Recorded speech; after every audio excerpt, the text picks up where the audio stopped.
தாய்ப்பாலும் தண்ணீரும் ஒன்னாத்தான் இருந்துச்சு, விலையில்லாம கிடந்துச்சு. ஆனா இப்போ எல்லாமே தடுமாறி விட்டுச்சு, தலையிலா போடுச்சு. நிலாவுல தண்ணீர் இருக்கான்னு தேடுறான், ராக்கெட்ல ஏவுறான், குடிநீர பூமியில வியாபாரம் பண்ணுறான்.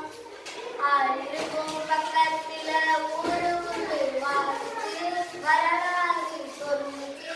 ஊரு மட்டும் இருக்குதல்ல, ஆற மட்டும் காணல, போன இடம் தெரியல.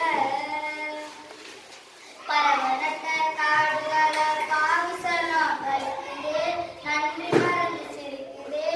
ஆறறிவ வச்சுக்கிட்டு ஆணவத்தில் ஆடுவே. மண்ணை போல தண்ணி இருக்கும், எல்ல கோட்டை போடுற, பருப்பு கோட்டை வளர்க்குற, இயற்கையத்தான் கூட்டி வச்சு பொம்மையாக்க பார்க்குற, அடிமையாக்க நினைக்கிற.